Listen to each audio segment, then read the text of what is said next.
नमस्कार, मैं हूं डॉक्टर राजीव पथरिया और आप देख रहे हैं लाइव हिंदुस्तान चर्चा। आज हम चर्चा का हमारा विषय है नगर निगम चुनावों को लेके भारतीय जनता पार्टी ने कल समीक्षा बैठक की और उसमें मुख्य तौर पे ये उभर कर आया कि कांग्रेस ने सत्ता के दुरुपयोग से ये जीत हासिल की है। हजारों वोट बने, 20,000 के करीब जाली वोट बनाने का एक बड़ा आरोप भाजपा की समीक्षा बैठक में उठा है। वो भाजपा का ये कहना कि इन्हीं वोटों की बदौलत कांग्रेस ने 24 सीटों पे जीत हासिल की है। भाजपा ने घेरा है कांग्रेस को इस तौर पे, और वहीं चुनाव योग में उन्होंने मुख्यमंत्री और उसके परिवार द्वारा जो वोट डाला गया उसको लेके भी आपत्ति दर्ज कराई है, लेकिन अभी तक चुनाव योग की तरफ से भाजपा को कोई जवाब नहीं आया, उनका ये कहना है। तो आज हम इन सभी मुद्दों पे चर्चा करने जा रहे हैं। हमारे साथ चर्चा में भाग ले रहे हैं कांग्रेस की तरफ से सुशांत कपरेट जी और आम आदमी पार्टी की तरफ से चमन राकेश आष्टा जी। और इन सब मुद्दों को करीबी से जिन्होंने देखा है, डबल वोट पे क्या मुद्दे रहे हैं, हमारे साथ जुड़े हैं सीपीएम के वरिष्ठ नेता टिकेंद्र सिंह पंवर जी। नमस्कार पंवर जी।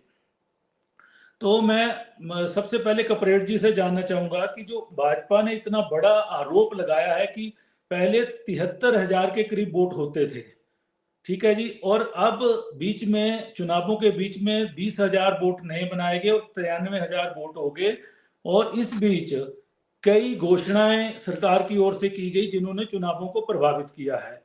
तो इन आरोपों को लेके आप कितने सहमत हैं कपरेट जी? जी, माइक ऑन कर लीजिए, माइक ऑन कर लीजिए। देखिए, भाजपा की जो चुनावी बौखलाहट है वो तो चुनाव की तिथि डिक्लेयर होने के साथ ही हो गई थी आरंभ, क्योंकि इन्होंने अपनी हार को पहले ही कैलकुलेट कर लिया था। और सेकेंडली, जहां तक भाजपा आरोप लगा रही है फर्जी मत बने, मैं एक चीज पूछना चाहूंगा। फॉर एग्जाम्पल, कोई व्यक्ति बिलासपुर से राजधानी में आकर रह रहा है, कोई कोटखाई से आकर राजधानी में रह रहा है, कोई हमीरपुर से आकर राजधानी में रह रहा है, वो यहाँ पर आकर वाटर टैक्स भी दे रहा है, प्रॉपर्टी टैक्स भी दे रहा है, गार्बेज टैक्स भी दे रहा है। तो उस वोटर को, उस व्यक्ति को किस प्रकार से भाजपा ये कह रही है कि वो यहाँ का फर्जी वोटर है? धिक्कार है भाजपा की ऐसी नीतियों पर, जो ये कहते हैं कि अगर इंसान का घर न्यू शिमला में है, अगर किसी इंसान का घर चक्कर में है, तो वो यहाँ का वोटर नहीं हो सकता। क्यों नहीं हो सकता? क्योंकि वो यहाँ पर भी तो टैक्सेस पे कर रहा है। देखिए, दो चीजें समझने की आवश्यकता है। नंबर एक, अगर ये अर्बन लोकल बॉडीज के चुनाव है, हम गलत तब होते अगर हमारे अर्बन लोकल बॉडीज के दो जगह हमारे मत इस्तेमाल किए जाते। एक जगह मत का इस्तेमाल किया गया अर्बन लोकल बॉडीज के चुनाव में। ये विधानसभा का चुनाव नहीं है, ये लोकसभा का चुनाव नहीं है, ये तो अर्बन लोकल बॉडीज का चुनाव है, जिसमें जेन्युइन लोगों ने आकर पार्टिसिपेट किया है। और आज अपनी हार को, कांग्रेस की जीत को स्वीकार करने की जगह भाजपा तो अपनी बौखलाहट दिखा रही है। और साथ ही साथ जो ये कोरी घोषणाएं कर रहे हैं, जो आरोप भाजपा लगा रही है कि कांग्रेस ने कोरी घोषणाएं की है। देखिए, कांग्रेस ने जो सुक्खू जी का जो कार्यकाल लगभग 120 दिनों से ज्यादा का हो चुका है, उसमें एक चीज तो बड़ी क्लियर है कि एक विजन जो प्रदेश सरकार का अगले 4 सालों के लिए, वो क्लियर है। किस तरीके से हम प्रदेश को आगे ले जाना चाहते हैं, वो विजन हमारा क्लियर है। अगर हमने रेवेन्यू बढ़ाने के लिए वाटर सेस लगाया तो ठीक है, वो आवश्यकता है हमारी इस समय, क्योंकि रेवेन्यू हमें भी कहीं से चाहिए। लेकिन अपनी हार को दूसरी पार्टियों के ऊपर थोपना तो गलत है। कहीं ना कहीं भाजपा की अंतरकला है जो इन चुनावों में खुल के दिखी है। जी जी, करण नंदा जी भाजपा की तरफ से हमारे साथ जुड़े हैं। करण जी, अभी कांग्रेस की तरफ से ये कहना था कि सत्ता के दुरुपयोग और फर्जी वोटर की जो बात, एक बड़ा आरोप भाजपा लगा रही है, ये गलत है। तो आपकी पार्टी ने कल समीक्षा बैठक की तो ये कई मुद्दे उभर कर आए, जिसमें सत्ता का दुरुपयोग, बीच में घोषणाएं जो सरकार की तरफ से हुई, और लगभग 20,000 वोट नए बने। उसमें जाहिर है भाजपा ने भी बनाए होंगे कुछ वोट। तो इस पे आपकी पार्टी का क्या मत है करण जी? ऐसा है कि हमारा ये कहना नहीं है कि फर्जी वोटर है। हमने तो ये कहा है कि जो अनऑथराइज्ड बिल्डिंग्स है, जो ताले लगे बिल्डिंग है, जिस कमरे में कोई रहता नहीं है, फर्नीचर तक नहीं है, वहां भी 18 वोट जो है वो बने। वो कैसे बने? उसके बाद जितने भी वोट बने हैं, वो वोटर जो है एक कॉन्स्टिट्यूएंसी से शिफ्ट करके शिमला लाए गए। उन शिमला में प्रबंधन करके उनको यहाँ पे रखा गया, सुबह वोट डाल के वो चले गए। तो अभी तो 6 महीने जो है वो चुनाव हुए पूरे नहीं हुए हैं, और जो वोट जो है उनको पहले ही शिफ्ट कैसे किया गया। बात यह है कि ठीक है, हम ये आपत्ति नहीं दर्ज कर रहे, जो शिमला में लोग रहते हैं उनको हम भी जानते हैं, पर अगर भर्ती आपके सेक्रेटरिएट के एम्प्लॉइज जो है, जो यहाँ से नाता नहीं रखते हैं, वो दूसरी कॉन्स्टिट्यूंसी से भर्ती पोलिंग बूथ पे जाके पोल करके अपना जो है वोट वहां से चले जाते हैं, तो हम उन वोट्स के ऊपर जो है हमने आपत्ति दर्ज की है। अब देखिए, जब आपके वोट बन रहे थे तो एकदम जो है कहीं, जैसे मैं आपको मुख्यमंत्री सुखविंदर सिंह सुक्खू जी का वोट नदौन में था, अब 6 महीने से अंतराल के अंदर अंदर वो शिमला आ गया। उसी प्रकार धनीराम शांडिल का सप्लीमेंट्री लिस्ट में नाम निकल के सामने आया, और इनके कई सीपीएस भुटेल जी वगैरह के नाम निकल के सामने आए। मैं आपको स्क्रीनशॉट शेयर करूंगा, मेरे पास स्क्रीनशॉट पड़े हैं, और कुदरती वो मेरे वार्ड में ही बने थे। दूसरा, मैं आपको ये बताना चाहूंगा कि किस प्रकार से इन्होंने यहाँ पर जो है वोट, मैंने आपको बूथ की जो आपकी वीडियोग्राफी है वहां की, बूथ में प्रॉपर आपके लोग जो है बावर्दी वोट डालने आए, तो ये आपत्ति वाले वोट है। देखिए, शिमला के मतदाता है उसका जो है मत दबा रहा, और जो बाहर से इन्होंने वोट स्थानांतरण किया था, मैं फर्जी वोट का शब्द इस्तेमाल नहीं कर रहा हूं, स्थानांतरित वोट का शब्द इस्तेमाल कर रहा हूं, उससे भाजपा को आपत्ति है। दूसरा, आप देखिए प्रभाव कैसे पड़ा। जो इलेक्शन कमीशन थी, इस बारी पहली बार हुआ है कि इलेक्शन कमीशन में चाहे परमिशन हो, चाहे आपके वहां पे कंप्लेंट्स हो, सब ऑफलाइन रहा है, कुछ ऑनलाइन नहीं रहा है। वो फिजिकली आपको आके परमिशन लेनी पड़ती थी और कंप्लेंट दर्ज करनी पड़ती थी। इतना चुनावों के समय किसी के पास टाइम नहीं होता कि वो ये कर पाए। तो जो इलेक्शन कमीशन भी था, वो भी चुनाव आयोग जो है वो शांत बैठा था। जितनी भी गलतियां जो इन्होंने कांग्रेस से हुई है, इन्होंने चुनावी वायदे करे, अगर इन्होंने डीए दिया है, ठीक है, भारतीय जनता पार्टी के समय लंबित था, पर उसको जो है एक रणनीति के हिसाब से उन्होंने चिट्ठी घोषित करके एम्प्लॉय में सर्कुलेट किया। उन्होंने जो है वहां पर जितनी भी रेगुलरिटीज हुई है जॉब्स के अंदर, उसकी भी चिट्ठी इन्होंने अंतिम चरण में आके दी है। और उसके बाद एथिक्स की जो करी है, एथिक्स पर भी प्रभाव हुआ चुनाव। करण जी, आपकी पार्टी की तरफ से आपत्तियां उस समय दर्ज कराई गई हैं क्या चुनाव आयोग को? उन पे क्या बिल्कुल कराई गई। 27 अप्रैल को हमने पहली आपत्ति दर्ज करी। उसके अंदर जो है हमें बोला गया एसडीएम से मिलिए, एसडीएम के बाद आपत्ति दर्ज करी, एसडीएम बोले इंक्वायरी करूंगा। उसके बाद उसके ऊपर कुछ नहीं हुआ। जितनी भी वोट्स बनी उस पर आपत्ति दर्ज हुई है। फॉर्म 5 भी भरा गया, उसके अंदर आई वॉश के लिए 4 वोट काट दिए गए, 14 वोट बना दिए गए। पूरा जो प्रक्रिया में, ये वोटिंग प्रक्रिया में ये हुआ। उसके बाद जितनी भी इन्होंने घोषणाएं करी उसके ऊपर हमने आपत्ति दर्ज करी, पर उसके ऊपर ये बोला भाई ये तो एक सेट प्रोसीजर है। आप देखिए, इसमें इन्होंने पैराग्राफ वाइज जो है अपने जो है इन्होंने वो हमें चिट्ठी का रिवर्ट दिया है कि ये तो नॉर्मल प्रोसीजर है, ये चलता रहेगा। तो इस प्रकार जो है किसी भी प्रकार का एक्शन जो है वो सरकार के ऊपर नहीं लिया गया। जी टिकेंद्र जी, मैं जानना चाहूंगा, आपने कांग्रेस का पक्ष भी सुना और भाजपा का भी। ये जो 20,000 वोट बने, इस पे बहुत बड़ी आपत्ति है। तो क्या 2 जगह पे वोट 6 माह का अंतराल जरूरी है क्या इसके लिए? जी टिकेंद्र जी।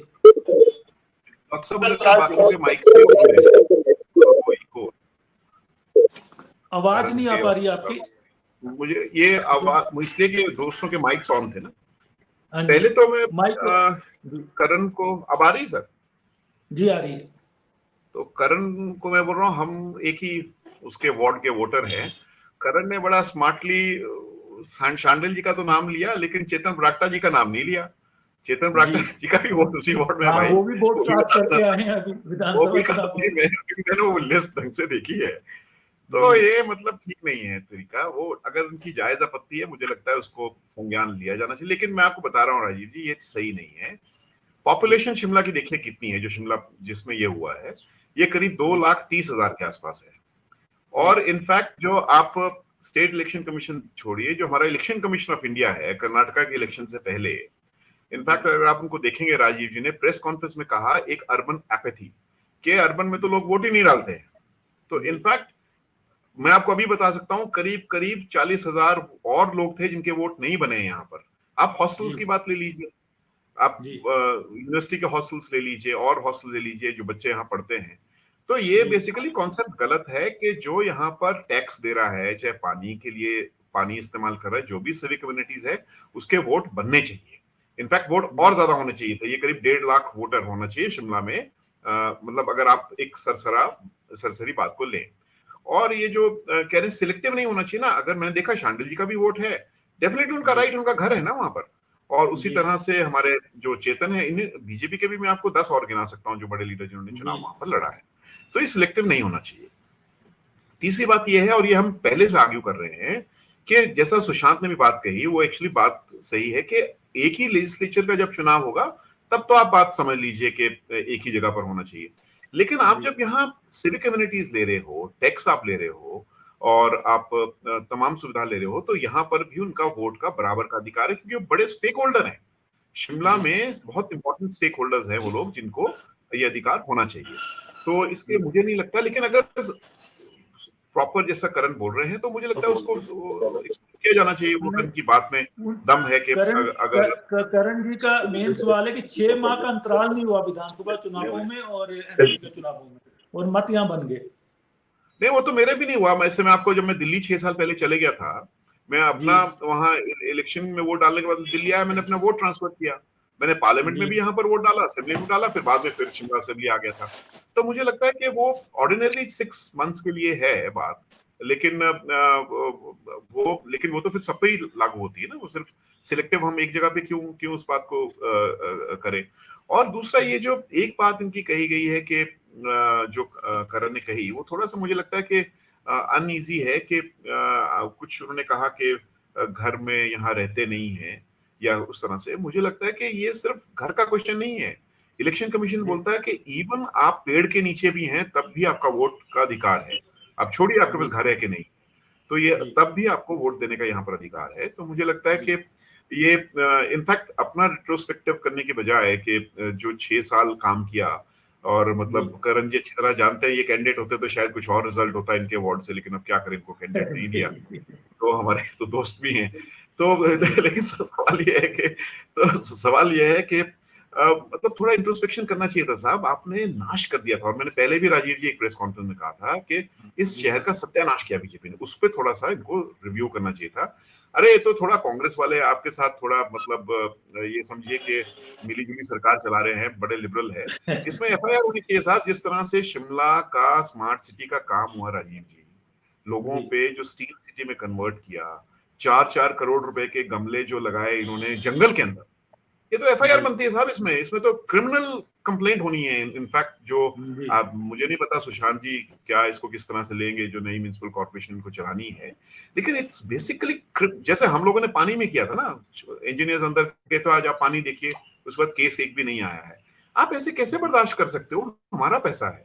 तो करण जी, थोड़ा आपको देखना चाहिए कि ये बहुत बड़ा आपका जो 5-6 साल का जो कार्य रहा है, एक्चुअली गुस्सा उस बात से है, और वो थोड़ा अगर आप करेंगे तो मुझे लगता है वो ज्यादा बेहतर रहेगा। सिर्फ हो सकता है कि जैसे की कुछ बात, कुछ केसेस हो सकते हैं, लेकिन बाय लार्ज मैं समझता हूँ ये एक्चुअली कंप्लीट फेलियर और करप्शन और पूरा जो शिमला का सत्यानाश करना, अगर मैं आपको कहूंगा, तो वो उसका एक प्रतिबिंब है जो ये इलेक्शन हुआ। जी, मैं चमन जी से जानना चाहूंगा कि जो भाजपा का आरोप है कि सत्ता के दुरुपयोग से निगम पे कब्जा किया है कांग्रेस ने, तो इससे आपकी पार्टी भी सहमत है कि आपको भी कोई चीजें चुनाव के दौरान फेस करनी पड़ी ऐसी, क्योंकि आपने भी 21 वार्ड में अपने कैंडिडेट खड़े किए थे? जी चमन जी। चमन जी, आप मुझे सुन पा रहे हैं? जी बोलिए जी। अगर ये चीज भाजपा के से बड़ी है, भाजपा तो इस चीज में माहिर है, सत्ता के दुरुपयोग में करने में भाजपा से बढ़िया कोई ये कर नहीं सकता है। और दूसरी बात ये रही कि देखिए, अगर थोड़ा बताऊं तो आप इसको ऐसे समझिए, लोकतंत्र जो है ना, अब वो जोक तंत्र हो चुका है पूरे का पूरा। एक बात, आप सिर्फ केवल एक पहलू को टच कर रहे हैं इसमें कि इन्होंने ये वोट फर्जी बनाया। फर्जी तो हम लोग इसलिए मान सकते हैं कि इन्होंने वो जानबूझ करके, इनको पता था कि कौन से वार्ड में किस लोगों को लाया।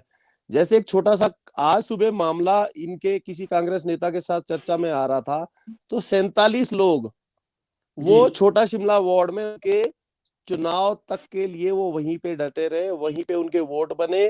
कांग्रेस के वो कार्यकर्ता थे, प्रचार भी कांग्रेस के लिए किया। आज आप मेरे को उन 47 में से एक व्यक्ति दिखा दीजिए जो छोटा शिमला में रहता हो। दूसरा, इलेक्शन कमीशन इसमें कोई सीरियस नहीं, कोई गाइडलाइंस नहीं है। मान लीजिए उदाहरण के तौर पे मेरा जो गांव है वो ग्राम पंचायत में पड़ता है, बाद वहां पे फिर चलिए उसके बाद चौपाल में हमारी जो बाकी वो है मान लीजिए तो वहां पे भी हम लोग टैक्स देते हैं। शिमला में हूँ, मान लीजिए एक ऑफिस जहाँ पे प्रॉपर्टी टैक्स और सब कुछ जीरकपुर में भी जाता है, तो आप बताइए मेरे को चुनाव में वोट कहाँ देना चाहिए। तीसरा, अब ये इलेक्शन कमीशन ना तो इसको एक तरह से गाइडलाइंस तो भाया एक पीरियड हो कि मिनिमम ऑफ 6 मंथ या 1 ईयर, नैतिकता भी कोई चीज होती होगी। अब इन्होंने सरकारी दुरुपयोग, जो सबसे बड़ा दुरुपयोग हुआ है, ये सरकारें तो कोई बड़ी बड़ी लोग हैं, इन्होंने तो इतनी साल सरकारों में रहे हैं, विश्व की बड़ी पार्टी है, सबसे बड़ी पार्टी है। आप यकीन नहीं करेंगे एक एक वार्ड में इनका मुख्यमंत्री का आना, तो आप छोड़िए 150 200 ने लगा रखा था। तो हम ये कह रहे हैं क्या आपके कैंडिडेट या इतने ले थे या आपकी नीति इतनी बकवास थी जो आप, या आपने जो काम किए वो इतने बेकार थे कि लोगों को वो समझ नहीं आया। और उससे भी एक और बड़ी बात, अगर आप मेरी को सुन तो हम लोग किसके पास उठाए, एक छोटा सा मैं आपको ऑडियो सुनाना, जो संजीव लाल जी को इन्होंने वहां से आम आदमी पार्टी, ये ऑडियो सुनिए। नहीं, मेरे को भी पता लगा क्या हुआ क्या। एक तो हाँ सुन नहीं पा रहे, और एक किशन भाई के नीचे नहीं चमन जी सुन नहीं पा रहे, ऑडियो क्लियर नहीं आ रहा। मैं बता देता हूँ कि ऑडियो में है क्या है, मतलब इनकी कारगुजारियों का मैं बात बता देता हूँ कि करते क्या है। ये पहला सब काम है वो होता है फर्जी या जिस तरह से भी इसको हम लोग, मैं 20,000 वोटों की बात कर रहा हूँ कि बड़े पैमाने जी पे बने हैं। अब ये जो बने कांग्रेस पार्टी ने बनवाए हैं कि भाजपा ने भी बनवाए हैं? नहीं, भाजपा ने भी बनाए हैं, इसमें कोई इन्होंने नहीं है, लेकिन भाजपा उतना बना नहीं पाई जितना वो बनाना चाहती। 31,000 पोलिंग हुई थी विधानसभा में, मात्र केवल 31,000। हम भी कह रहे हैं चुनाव आयोग से, मान लीजिए जो शिमला में सिटीजन है वो बार बार यहाँ की सुविधाओं को लेने के बावजूद, इस शहर की चिंता करने के बाद, अगर लगातार 2 या 3 वोटिंग नहीं करता है तो चुनाव आयोग को क्या उसका संज्ञान नहीं लेना चाहिए, उसका नाम लिस्ट में क्यों रहना चाहिए। दूसरी, कांग्रेस ने वोट बनाए, आपको क्या इतनी जरूरत आन पड़ी थी कि आपने एक एक वार्ड में, पास लगते चमयाना गांव है जो सांगटी वार्ड के बिल्कुल सटा हुआ है, तो आप पता कर लीजिए वहां पे कितना वोट बना, वो लोग कैसे रातों रात शिफ्ट हो गए। आप पहली चीज। दूसरा, एक टिकेंद्र भाई ने अच्छी बात ये कही, हम ये कह रहे थे जो स्टूडेंट्स मान लीजिए 1 साल या 2 साल से शिमला में रह रहा है, तो उसका हॉस्टल में हो चाहे वो पीजी में रह रहा हो, अगर उसका टेन्योर वो भी क्लियर नहीं है कि 1 साल जो रहेगा वो वोट का अधिकार यहाँ पे ले पाएगा या नहीं ले पाएगा, कोई गाइडलाइंस नहीं है। इलेक्शन कमीशन को आप जाओ, अंदर लिस्ट दो। जी सुशांत हम जी, तो कह रहे हैं पूरे के पूरे जो आपने सुने बड़े आरोप हैं कि चुनाव आयोग ने भी कोई सुनवाई नहीं की, शिकायतें भाजपा की तरफ से भी दर्ज हुई, आम आदमी पार्टी की तरफ से भी हुई और अन्य प्रत्याशियों ने भी शिकायतें की। और क्या ये इतना जो वोटों की ये बात कर रहे हैं कि 20,000 वोट वहां पे पते हैं लेकिन लोग गांव में रह रहे हैं, तो इसका कोई कानून में भी कोई प्रोविजन है या आने वाले समय में होगा कुछ? देखिए राजीव भाई, एक चीज बड़ी क्लियर है, जिस तरीके से टिकेंद्र भाई ने भी कहा, चमन जी भी इस चीज को स्वीकार रहे हैं और स्वयं करण नंदा जी भी इस चीज को स्वीकार रहे हैं कि जो वोटर शिमला में आए, जो जिनकी वोटें बनी, वो यहाँ के बेसिक रेजिडेंट्स थे, वो कहीं ना कहीं मूल रूप में शिमला में रह रहे थे। जहां तक बात रही इस चीज की कि आप ये कह रहे हैं कि आने वाले समय में किस तरह की बातें आती है, देखिए लीगली एथिकली दोनों चीजें डिफरेंट है। एथिकली चमन भाई कह रहे हैं, लेकिन लीगली हम ये चीज कह रहे हैं कि अब अर्बन लोकल बॉडी का चुनाव डिफरेंट है, लेजिस्लेटिव असेंबली का चुनाव डिफरेंट है। हम गलत तब होते अगर पहला वोट हम नदौन में डालते और दूसरा हम 4 महीने बाद शिमला विधानसभा क्षेत्र में आकर डालते। ऐसा तो हमने नहीं किया, हमने एक उस प्रोसेस में पार्टिसिपेट किया जिसकी बेसिक तौर पे अमेंडमेंट हुई। जहां तक बात रही इसमें क्लियर कट गाइडलाइन जो है, ये तो इलेक्शन कमीशन की आनी चाहिए, बिकॉज ये एक ऑटोनॉमस बॉडी है। आज जिस चीज के लिए रोना भाजपा रो रही है उसकी जिम्मेवार तो स्वयं भाजपा है।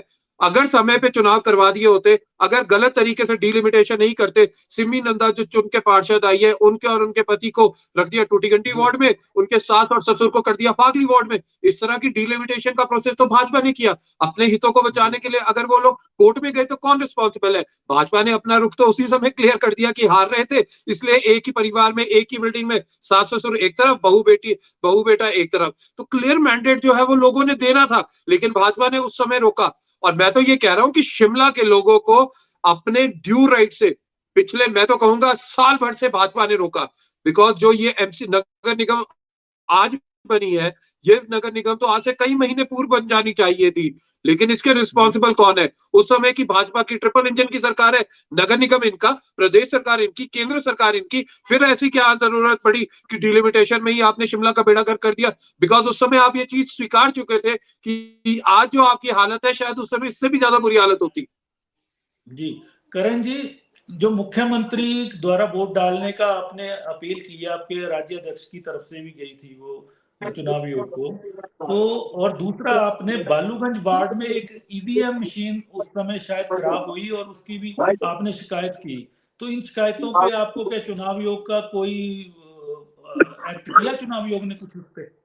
देखिए, जो बालूगंज वार्ड में मशीन चेंज होने की शिकायत की है, जी उसमें जब वहां पे बालूगंज की काउंटिंग हुई तो वहां पे बालूगंज की कैंडिडेट श्रीमती किरण बाबा जी उपस्थित थे, उनके साथ काउंटिंग एजेंट्स उपस्थित थे। जब वहां पे फॉर्म साइन जो है, जो साइन फॉर्म होता है, उसको देखा गया तो वहां पे ईवीएम मशीन के जो सीरियल नंबर थे वो मैच नहीं हुए आपस में। जब वो मैच नहीं हुए तो उसके बाद जो है वो वहीं से काउंटिंग से उठ गए कि ईवीएम मशीन बदल दी गई। जब हमने जो है ये इलेक्शन कमीशन को लिखा गया तो उसमें डीसी ऑलरेडी ऑर्डर पास कर चुका था, it is not mandatory for the candidate कि वो अपना सिग्नेचर्स करे रिजल्ट के ऊपर। हम इसको घोषित करते हैं कि यहाँ से कांग्रेस पार्टी विजयी घोषित हो चुकी है। दूसरा, जब हमने ये कंप्लेंट करी कि आपके जो इलेक्शन कमीशन में जब मुख्यमंत्री जी का वोटिंग राइट यहाँ पे है और जयराम ठाकुर जी का वोटिंग राइट, हमने वोट बनाया था, उन्होंने नैतिकता के आधार पर उसको कैंसिलेशन लेटर डाला और 5 वोट जो है वो जयराम ठाकुर जी के परिवार के जो है वो कैंसिल हुए। तो हमने जो है वो कैंसिल किया, उसके ऊपर कोई भी संज्ञान नहीं आया अभी तक कि वहां पे जो है वो किसी प्रकार का संज्ञान लिया गया। इस प्रकार जो है, जो इलेक्शन कमीशन ने जितनी भी ये था, इन्होंने डिप्टी कमिश्नर के ऊपर डाल दी। डिप्टी कमिश्नर ने इमीडिएट जो है, देखिए रुल्दू भट्टा का रिजल्ट आया और एनाडिल का रिजल्ट आया। सबसे पहले रुल्दू भट्टा के रिजल्ट में बीजेपी को हार बताया गया और वहां पे कांग्रेस को विजयी बताया गया, और इसी प्रकार एनाडिल में कांग्रेस को विजयी बताया गया, अपना हार बताया गया और बीजेपी को बताया गया। तो डीसी ने माना कि मेरे से गलती हुई है, सर्टिफिकेट में मैंने भरने गलती हुई है, फिर रिकाउंटिंग कॉल हुआ। इस प्रकार जो है वो त्रुटियां वहां पे हो रही थी और उसके बाद जिस त्रुटि जो बड़ी थी उसको इमीडिएटली वहां पे दरकिनारे कर दिया गया। वो हमारे सामने हुआ है, कोई इसमें वो नहीं है।